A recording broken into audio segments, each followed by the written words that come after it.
Now, an undercover investigation into one of Britain's religious communities in a Dispatches special.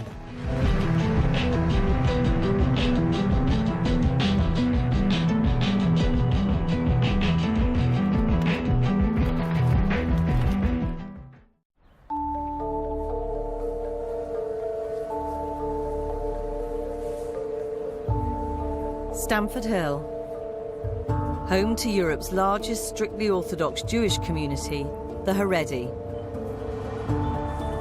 It's a closed world where outsiders are often treated with mistrust.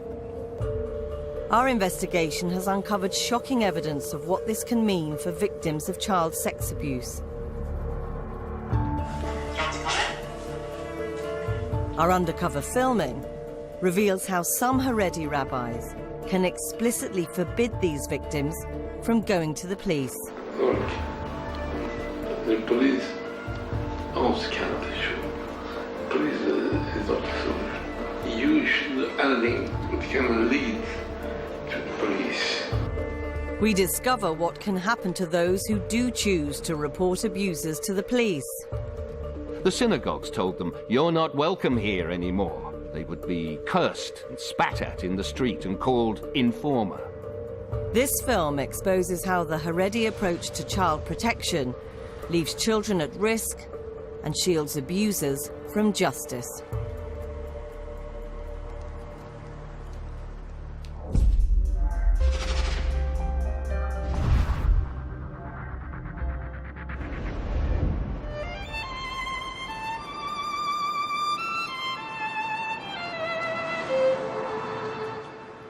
There are around 40,000 Haredim in Britain, around a sixth of the Jewish population, living by a strict interpretation of their faith as decided by their rabbis. And some of those rabbis say it is forbidden to report a fellow Jew to non-Jewish authorities, and this even applies to allegations of child sex abuse.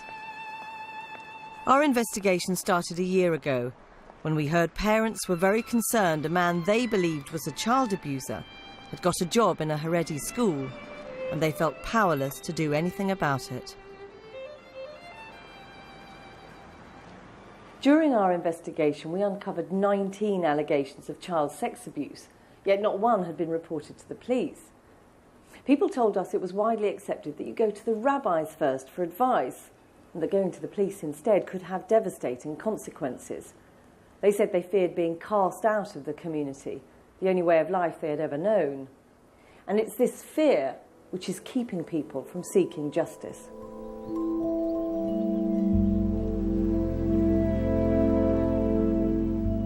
This man is a Haredi rabbi. In this film, he takes an extraordinary step. He's decided to break ranks and speak out against the most senior Haredi rabbi in London. He's outraged at how a young family was targeted after reporting that their child had been abused. The rabbi has chosen to remain anonymous as he fears reprisals. What is your understanding? What were you told about what happened to this little boy? The father is praying alone late in the synagogue, 2 o'clock in the afternoon. All of a sudden, in the middle of prayers, he looks round for his son. His son is gone. He gets very nervous. He runs out and sees his son being held by a man who quickly releases his hand. It wasn't until hours later where the son began to talk to the parents. He explained that the man started to slowly touch him, first on the stomach, then on the legs, etc., gradually touching him in the genital area. When the child's telling his mum and dad all this, I mean, what thoughts did the father say was going through his head? How was he reacting? The young man didn't know what to do, and out of desperation, he made the decision to call the police. To people outside, they'll be saying he believes his son was abused. Of course, go to the police. The repercussions of somebody going to the police, being labelled as an informer, it could affect the father's work opportunities. It could affect his social standing.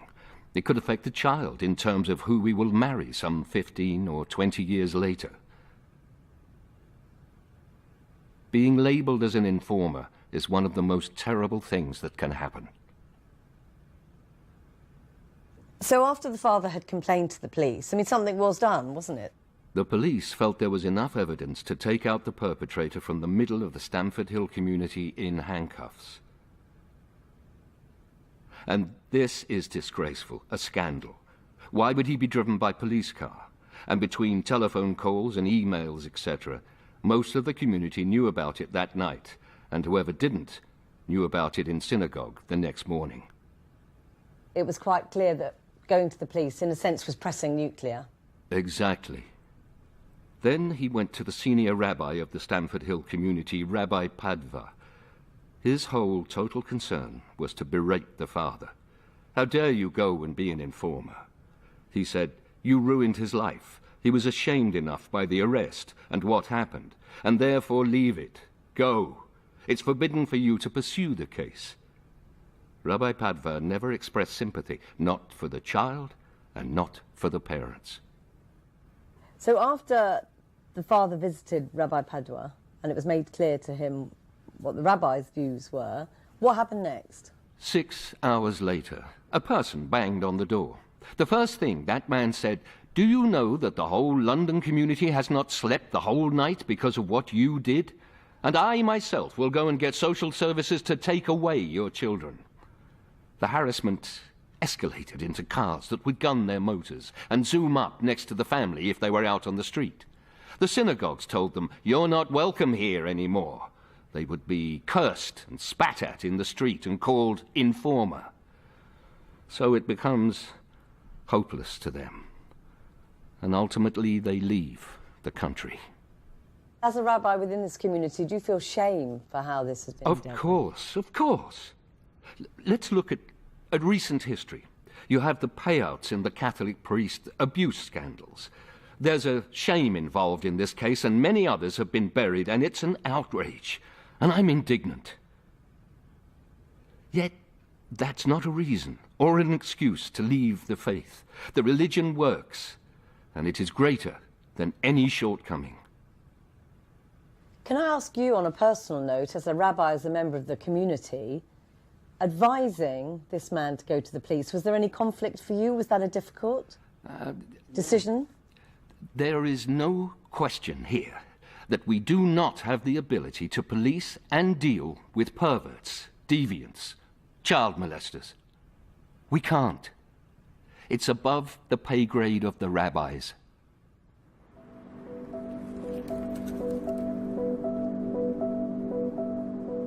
The rabbi I spoke to clearly identifies a fellow rabbi, Ephraim Padwa, as someone who explicitly forbids victims of sexual abuse from going to the police. We'd also heard concerns about how Rabbi Padwa had dealt with another report of child abuse and how he'd investigated the alleged abuser. Rabbi Padwa leads London's strictly Orthodox community in Stamford Hill, and when such a senior rabbi speaks, he's listened to, even if that advice could seriously jeopardise any police investigation. So we wanted to find out for ourselves what advice the rabbi would give to someone who came to speak to him.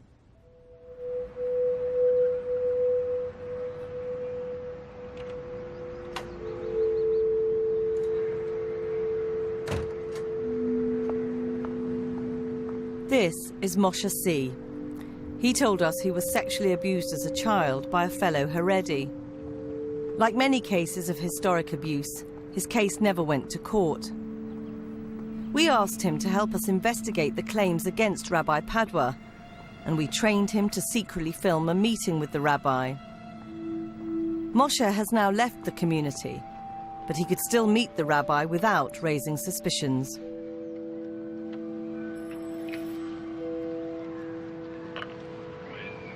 Yeah, and I've got a meeting with Rabbi Padwa at 11 o'clock.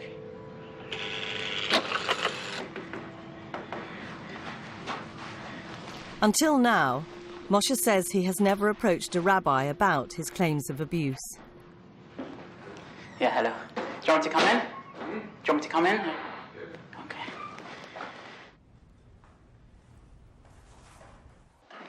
I've come to you, to be honest, about a very delicate issue.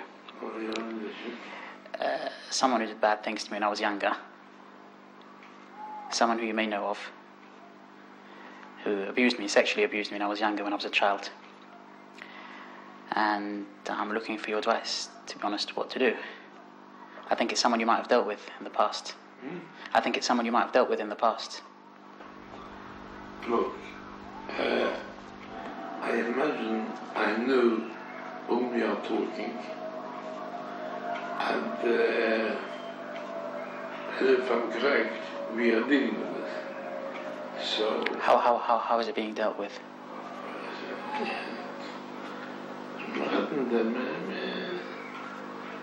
Under control. It's under control. Are you involved in it with him? Are you involved in it, in dealing with it? I was involved, but Would you think maybe is it a good idea to speak to the police about it? No? Why? But this is a very serious issue. Yes, but not. Not the police. Sure. So when Rabbi Padwa is asked here about going to the police, he says no, because it's Mazira. And this concept of Mazira means it's forbidden to report a fellow Jew to the non-Jewish authorities. And here Rabbi Padwa is saying that applies even when you're talking about allegations of child sex abuse. Even if you think it may be happening to other people? No, not police. Not the police. And how can you reassure yourself that this man is not doing it to others? Look, the police also cannot assure. Police is not a solution. Under no circumstances.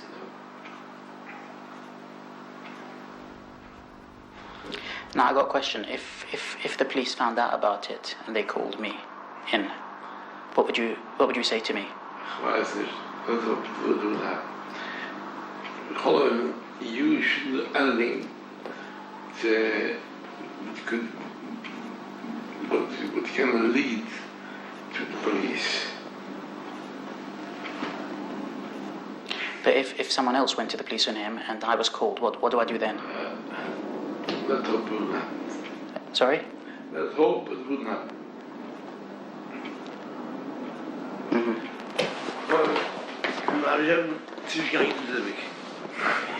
Thank you very much. Thank you. That's quite unambiguous. By now, Rabbi Padwa has said 3 times when asked about going to the police, no. But to be clear, there's no suggestion that there's any more child sex abuse within the Haredi community than there is anywhere else. But I think what people will find shocking is here you have Rabbi Padwa, a senior religious figure, someone people go to for help and guidance, saying do not report an allegation of child sexual abuse to the police. Dispatches is investigating how the Haredi community tackles child abuse.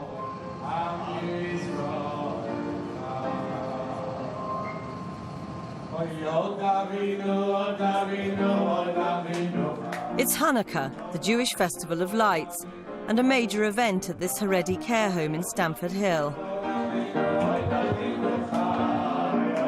Itta Simmons is a leading figure in the Haredi community and devotes her time to helping her fellow Haredim. As a Holocaust survivor herself, she's passionate about preserving the Haredi way of life. She fervently believes the community is best placed to deal with child abuse cases, and has even been directly involved in dealing with some cases herself. After the celebrations, Itta agreed to explain her rationale. It's clearly very important for you to maintain the strength of the community. How would you say that impacts on, for example, the way that your community might deal with the issue of child abuse? As a community, we have the whole infrastructure from birth to death. So that covers all eventualities and all aspects of life and everything that happens in life. So obviously, unfortunately, things like child abuse would occur. But what we don't do, and that's what probably gets people upset, is the minute there's an allegation, go running to the social services. Because we've found that the social services are not sensitive at all, and they don't really help. Many people would say there's a point to social service rushing in, and that is to protect the children. Well, I don't agree with you, because if there's just the wildest allegation, and it might not even be true, by making the child aware that possibly something awful has happened to him, you can actually damage the child. And in some instances, it's better to remove the situation, that it doesn't get any further, if there's any sign of anything, and to deal with it in a discreet way, protecting the child. And that would be, in my opinion, and in the opinion of greater people than myself. I mean, at what point would you judge, OK, we've tried to deal with it, the rabbis have tried to deal with it, we will call the police now? Yes. What is the line that you cross? If the rabbis and counsellors and doctors and professionals can't deal with it adequately to protect the community at large, then they certainly will bring in the authorities. And it's just not true that we don't.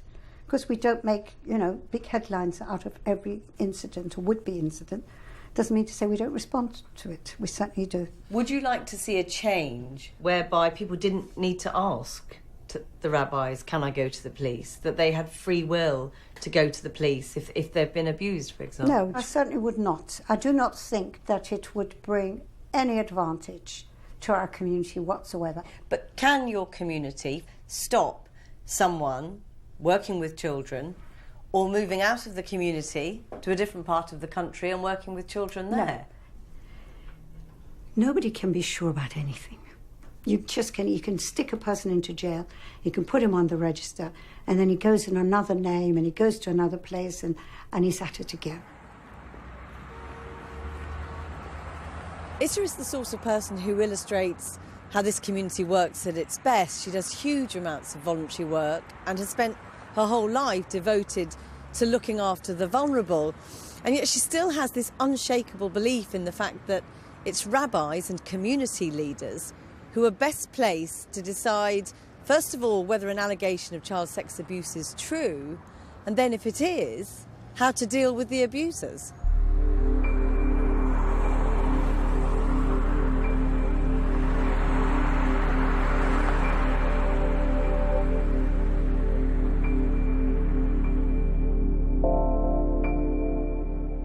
This man is Rabbi Osher Westheim, a senior Haredi rabbi based in Salford. We also received reports raising serious concerns about the way he's advising people who come to him, saying they've been sexually abused as a child. We went back to Moshe C and asked him to secretly film Rabbi Westheim for us. It would be the first time he would ever meet this man. We created a story for Moshe to put to the rabbi based on the various reports we have received during our investigation. We wanted to see what advice he would give. Basically, when I was younger, someone abused me when I was a child. Sexually abused me when I was a child. That was back in London, when I was younger. Now, I discovered, as far as I know, this person is now in Manchester, teaching in a school here in Manchester. What's your name again? Moshe C. Yeah. What's the name? Of the person? Yeah. I'm a bit scared to say at the moment because I want to know what your advice is and what I should do. But I suspect it's a person about whom I've heard the same thing from somebody else. Despite being given very little detail, Rabbi Westheim says straight away, I think I know who you're talking about. So it seems quite clear that he's already involved in a case involving a teacher who's under suspicion of abuse, but still working in a school. But I've been given other names for people who might know more. So officially I'm in the middle of investigating it. Right. We investigate, we get information until we're so sure that you won't be able to deny it. And then when we start sorting things out. In what way? In what way is it sorted out? First thing, you'd have to get out of schools. That's the first thing. Out of schools. That's the first thing. Right? Away from any situation or anything with the kids. That's the first thing. And then he's going to have to get proper professional help. So Rabbi Westheim says officially there is an investigation going on to allegations of child sex abuse. But he's the one doing the investigating. He's the one gathering evidence, not the police. Well, I did. Sure. I can't promise I will be successful, but I got compensation for the expenses they had for therapy. Yeah. From the person? Yeah. The person paid? £5,000 I got for one person. So Rabbi Westheim has talked about sorting it out. And what he's done in the past is he has effectively brokered a deal between the abuser and the victim, whereby the victim gets compensation, £5,000 compensation for being abused. And that's the way it's been resolved. Look, I want to tell you, this person I'm thinking about, the Moisel we're teaching here now are also already, they're suspicious. They've heard things, they're on the, let's call it orange alert, okay? They realise that there's a talk about him, yeah? But I've not been able to pin anything definite. So not only does Rabbi Westheim know about this person, but the school where he's teaching also has suspicions about him. The school's on orange alert, which begs the question, why is he still allowed to teach there?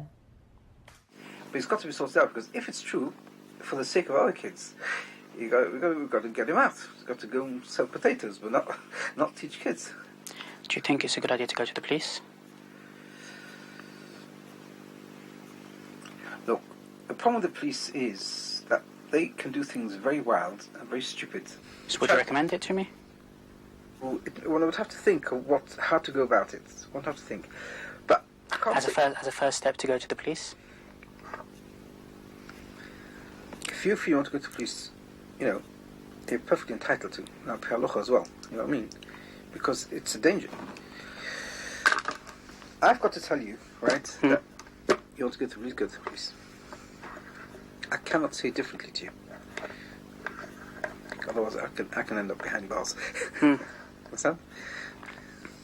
But I think, look, truthfully, Emma's, you should go to the police, and that's it. If you think it's going to help, you've got to be pretty sure that's going to help. Rabbi Westheim is quite clear about what he's supposed to say. Of course, I must tell you, you can go to the police. I'd be put behind bars otherwise. But he also makes it quite clear that he doesn't necessarily think that the police are best able to deal with this issue. And if you're a vulnerable victim who goes to him for advice, you could quite easily be discouraged from going to the police. We've had cases where the most horrific abusers have been. There's been the people signed a paper, and police what to call it, a statement and everything, and the police did nothing. And said to them, "What's the matter with you? Here we call fuss about it, and you've done nothing at all. You got a fellow who was such an abuser." I said to them, to call a guy a beast is an insult to beasts, and they did nothing. I said, go break in, take his computer, you'll see it. No.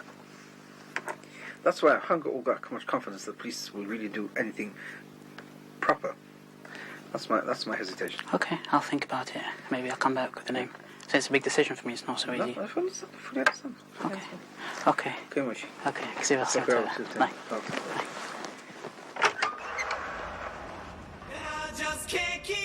A few months after the secret filming took place, we were told of some disturbing consequences of the Haredi approach. This young man says he was sexually abused as a child. But disillusioned with the failure of rabbis to deal with complaints of abuse, he and his friends have taken matters into their own hands. You could just begin by telling me a little bit about what happened to you when you were a young boy. He was a few years older than me, a kid from the neighborhood. And one Friday night we were walking home together, and we were walking past the synagogue when he told me he's got to go be excused. When he walked in, he just grabbed me, pulled me in, and he raped me.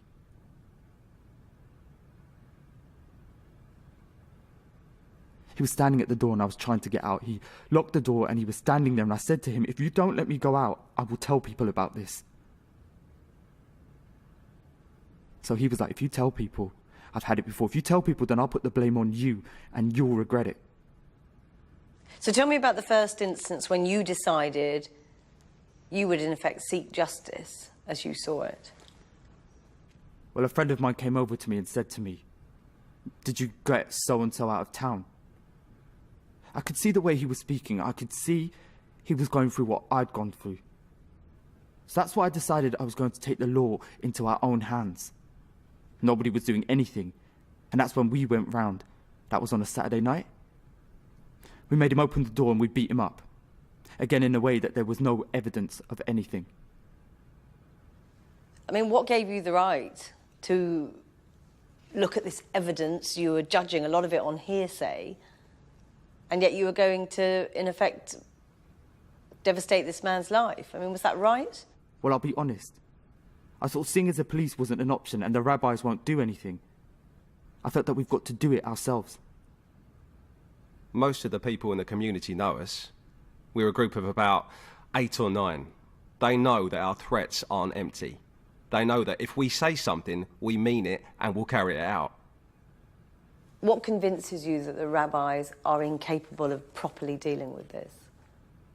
Once an allegation of rape goes against them, the abusers, very often the rabbi will take him out from his house, put him in a hotel somewhere, and they'll try and deal with it. Give it a couple of weeks, everything goes quiet again, and it's back to square one again. The victim still has to see the fellow every day. You know, no one's stopping them from keeping them apart. It can happen again. This was more than once, wasn't it? The first time we did it was when I was 15, which was that one. And then it has happened on a few occasions since. How many would you say? Probably 10 to 15 throughout the past few years.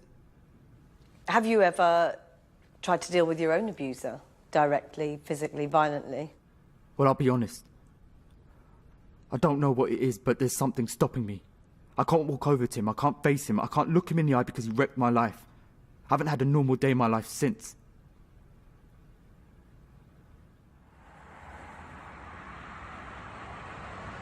What's clear from that is you've got people who don't feel they can go to the police, but at the same time they clearly don't believe that the rabbis and the people in authority in the community are capable of dealing with this situation properly.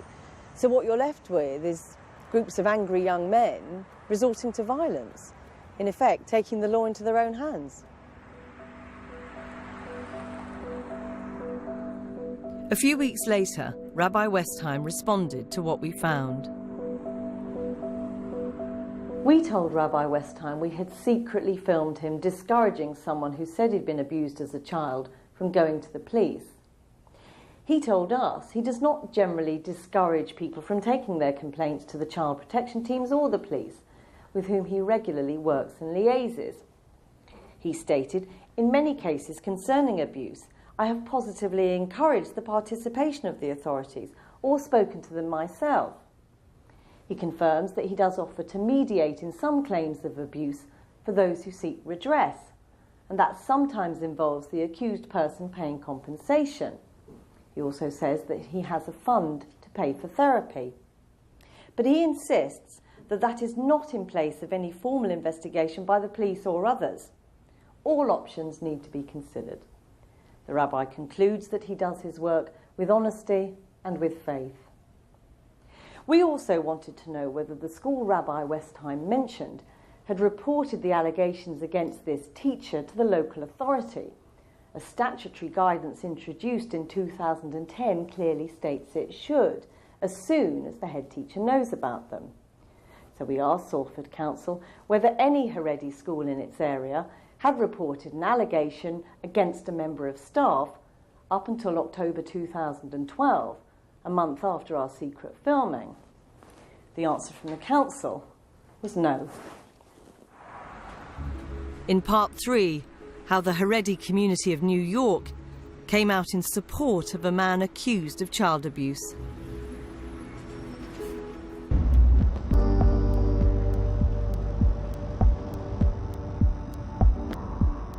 Dispatches is investigating the Haredi approach to child protection. I've come to New York, home to the largest community outside of Israel. Here, Haredi child sex abuse victims have become more willing to face their abusers. Around 100 cases have ended in court since 2009. And at the moment, the most high-profile trial yet. A trial which puts the focus on the Haredi community like never before. An Orthodox Jewish leader is standing trial on charges he sexually abused a teen he was counseling. Step back. Step back. Step back. The Orthodox community turned out in droves, hoping to get a courtroom seat as a 17-year-old girl from Williamsburg pointed the finger at a well-known counselor named Nakania Weberman. He is now charged with forcing the then-adolescent to perform sex acts for the next 3 years. 5 months before the trial was due to begin, something extraordinary took place.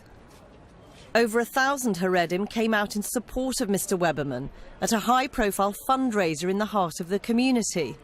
Despite him facing 59 charges for abusing a girl from the age of 12, the event managed to raise $500,000 towards his legal costs. Well, accusation doesn't mean he's guilty. He needs the funds to defend himself. But in many ways, what was equally remarkable was that a small but determined group of Haredim were prepared to be seen openly supporting the victim in her decision to inform the police.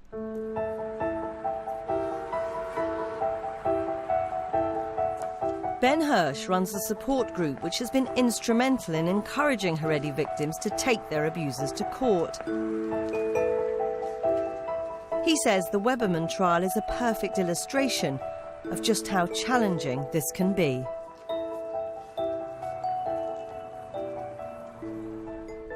I think for most people it's an absolutely extraordinary idea that people would hold a fundraiser to raise money for a man who is allegedly has been accused of a huge number of offences against a child. This is not about Weberman himself so much as it's about sending a message to victims that if you do step forward and step outside the community with your allegations, if you go to the authorities, if you go to the media, we're going to punish you.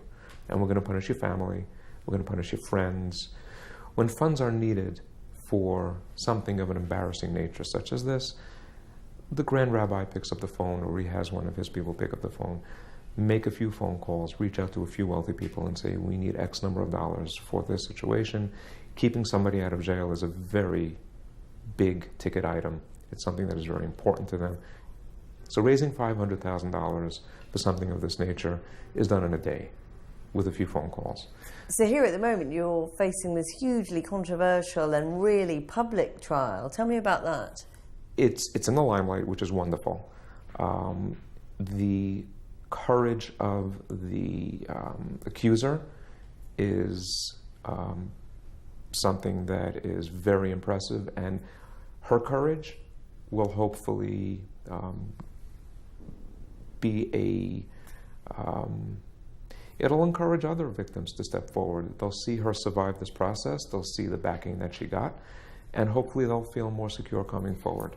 Do you think real change is on its way? One hopes that the long-term impact of a successful Weberman prosecution will be other victims seeing that it's possible to stand up to the rabbis.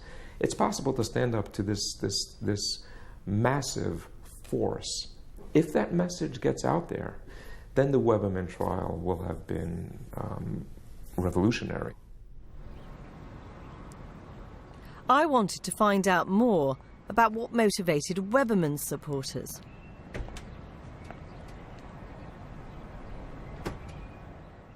Yossi Gestetner is a PR consultant who has repeatedly defended the controversial fundraiser.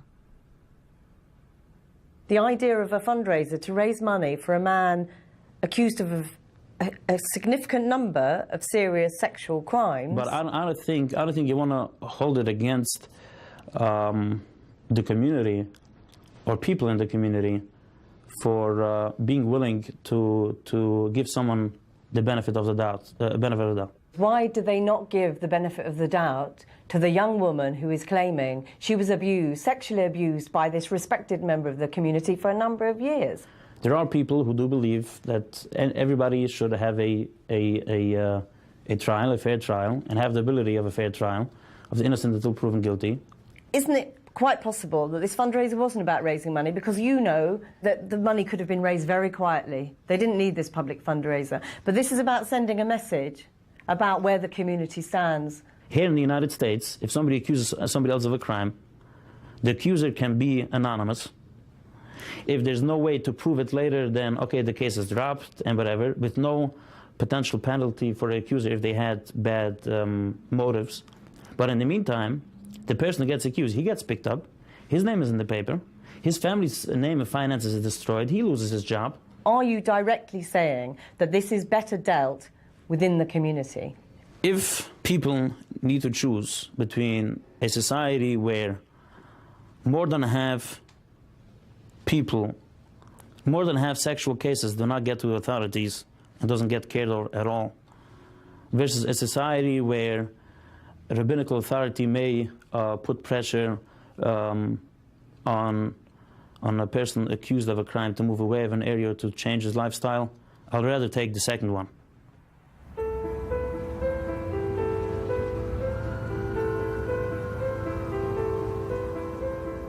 The authorities here estimate there are currently about 50 child sex abuse cases from within the Haredi community awaiting trial. The verdict in the Weberman case would come through a month later. We're at Brooklyn Supreme Court, and there is a guilty verdict today in the trial of the 54-year-old Orthodox Jewish counselor that we've been following, Nehemia Weberman. He's been convicted on all counts in the case involving a 12-year-old girl who came to him for help. The top count carries a maximum penalty of 25 years in prison. Eventually, Weberman was sentenced to 103 years. Welcome news for victims in America. But we're yet to see such a high-profile case here.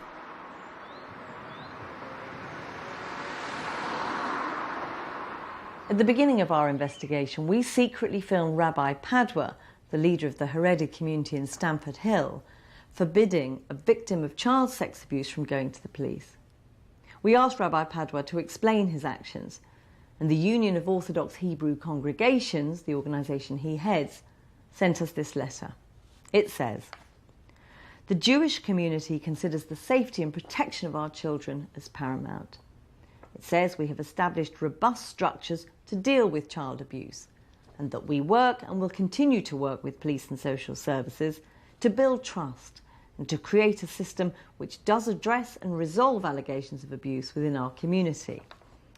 But it also says the authorities understand that, unfortunately, some in our community would simply not be comfortable participating in a police investigation. The letter doesn't answer any of our questions, and nor does it explain the actions of Rabbi Padwa, a man whose very role it is to lead and counsel members of his community to do what's right.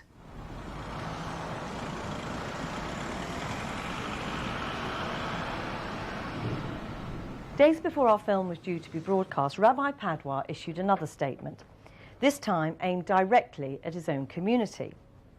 It says that there is actually a special committee to deal with child abuse cases, called the Committee for the Protection of the Child and Determining the Method, made up of rabbis and people within the community who are trained to tackle this issue. The statement went on to say that there were 5 instances when it would be right to go to the police or social services, though it didn't say what they were. Crucially, what the statement did say is that the final decision still lies with the rabbi. So the power remains with the rabbis to judge if someone has been sexually abused and whether there's a case to answer. But if there is, vital evidence for a police investigation could be lost while they come to that decision. And where's the justice in that?